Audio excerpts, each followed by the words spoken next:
700 WLW. Here in the United States, every single day, young men, babies, are circumcised. Why?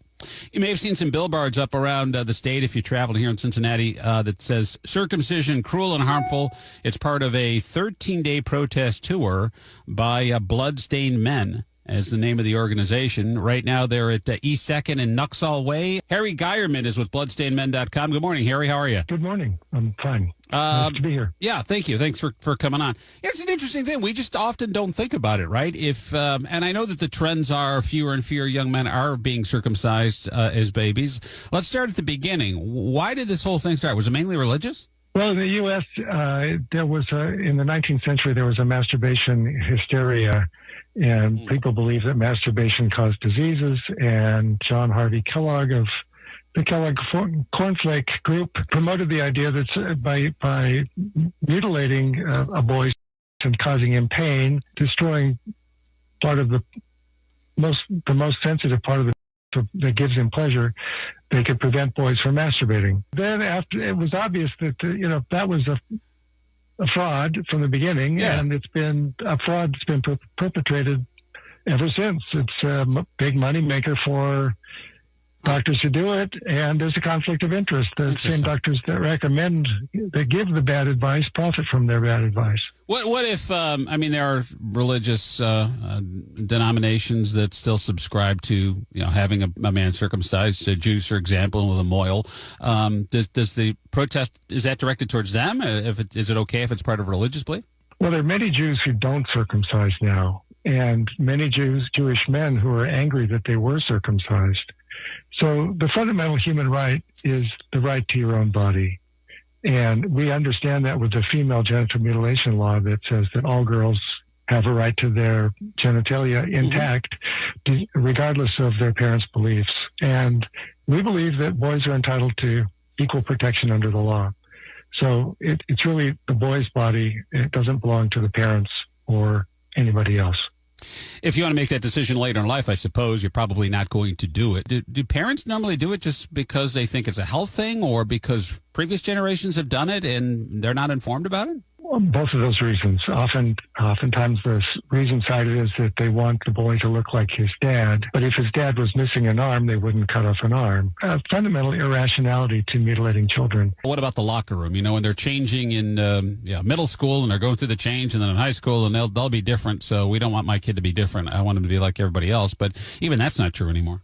Yeah, because about half of the boys are intact now. So. Yeah.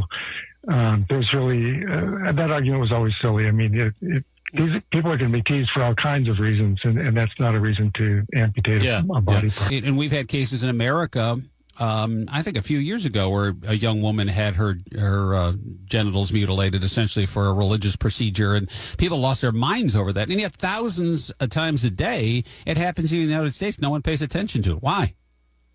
It's a clear double standard. People don't want to see that this American fad is harmful and destructive and is causing lifelong damage to babies. And a lot of people don't want to realize that they made a mistake, and they just don't want to face that. And a lot of men don't want to.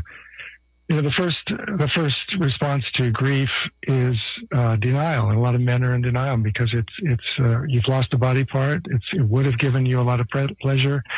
It's really hard to face that. You were betrayed by the people who were supposed to protect you. And, it's a painful realization, and a lot of men just rely on denial. So there are lots of reasons why it continues. But the profit motive has to always be pointed out that people are profiting from this. Yeah, if you look at the cost of having the procedure done, it's several $100s. And you look at, is that really a necessary medical procedure? How long does that take? It definitely is not necessary. Yeah. There's nobody says it's necessary.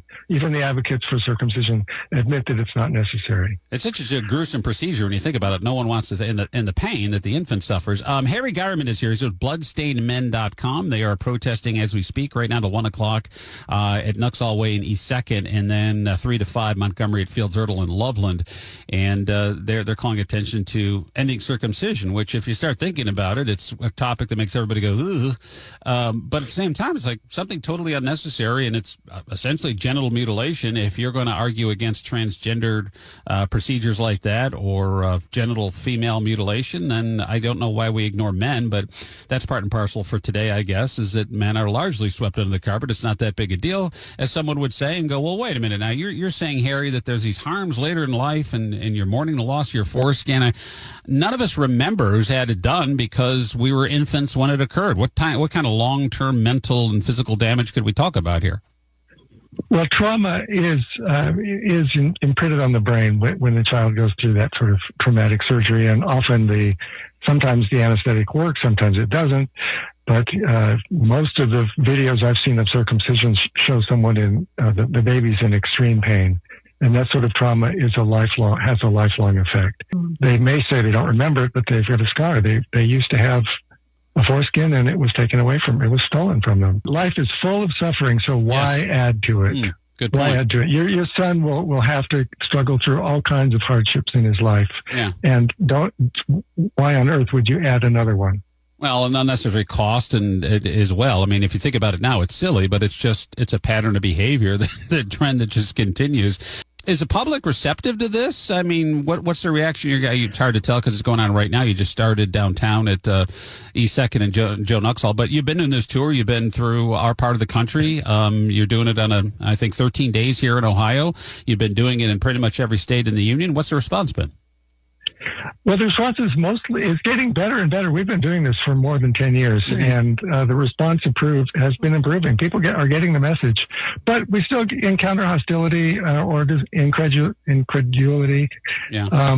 It's a broad range of responses, but we see the trend is people are getting it, so that's a good thing. I don't know. Do people push back at this ever? I'm sure you know, it's America. People are angry for no reason whatsoever. What typically are the arguments you hear if you do that?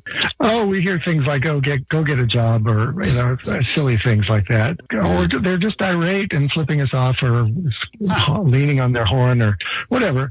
I mean, it clearly is causing, some people to feel very disturbed. And, when you see that kind of extreme emotional reaction, that person's hurting. Usually it's a man who's been cut and hasn't really dealt with it.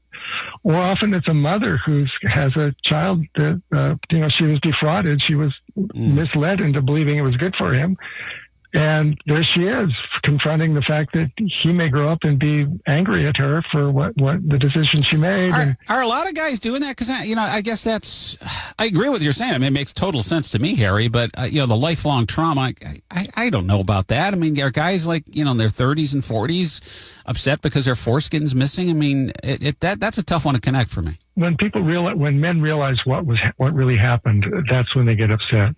And one way we explain it to them is that for a lot of cut men, the most sensitive part is around the foreskin or the circumcision scar. They would have had 15 square inches of skin that was as sensitive as that or more sensitive than that had they not been mutilated. Yeah. And that's a very painful, men like pleasure, it's like, it's only natural that you want to enjoy sex and masturbation and enjoy your life. It's your life. You should be enjoying it. When they realize that this happened, and then they realize that the reasons for doing it don't make any sense, and that their rights were violated and their whole life was violated. And that, you have to go through life as an amputee, which, oof. Who never thought of it that way? That? Yeah. And 15 square inches of skin we're talking about here, which sounds like a lot, like 15. Harry Geierman is here, bloodstainedmen.com, protesting downtown in Cincinnati as we speak, calling attention to the issue of male genital mutilation. And that's what this is. I mean, by definition. That's right. It meets the definition of mutilation. And it's just facing it and bringing it to awareness and getting people to realize that is the challenge. Yeah, but that'll get your attention. The white suit, your crotch is red, and then you go, "What the hell is this all about?" And it's we're talking about, I'd imagine someone listening and somebody seeing the protest today probably will give it some thought and go, "Yeah, this is kind of stupid. Why you continue this trend?"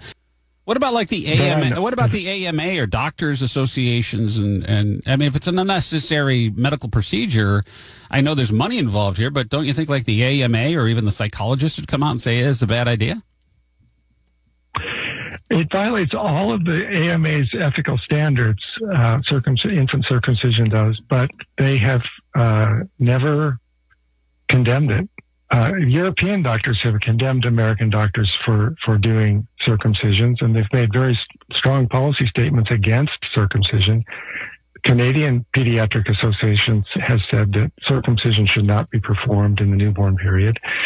But American doctors are outliers, and there's a big liability there. If you have 100 million cut men, 100 million victims of an unnecessary amputation done without their consent, that's a huge liability. And I think they're looking at that. If they ever admit they were wrong, they're looking at hundreds of billions of dollars worth of losses. So I don't think they want to face that. I'm not sure if that works, though, because as a parent, your job is to be the advocate for your child if you think you're doing right, and it's a legal procedure. So I don't know if that has but merit or been not. misled. The medical profession has misled them. And as far as the number of procedures, and I said thousands, I think there's like 10,000 babies born a day. If half of them are men, then probably, a couple thousand men a day are getting circumcised.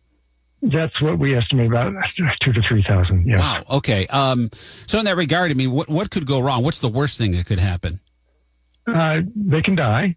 That happens. It's generally not reported, but except on social media, people will say, I lost my baby to circumcision. They can lose their entire penis. They can lose just the head of the penis can be buried in the body so that it doesn't come out because there's so much skin was taken away that it's just buried. There are lots of complications, and there are pediatric urologists do revisions and corrections to circumcisions every week. So there's lots of botches. Yeah. Lots of guys are harmed.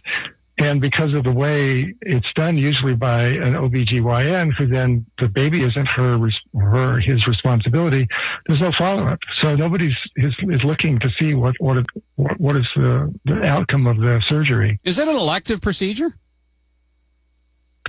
Or is it covered by, just natural, like your health insurance for childbirth? Most health insurance cover it.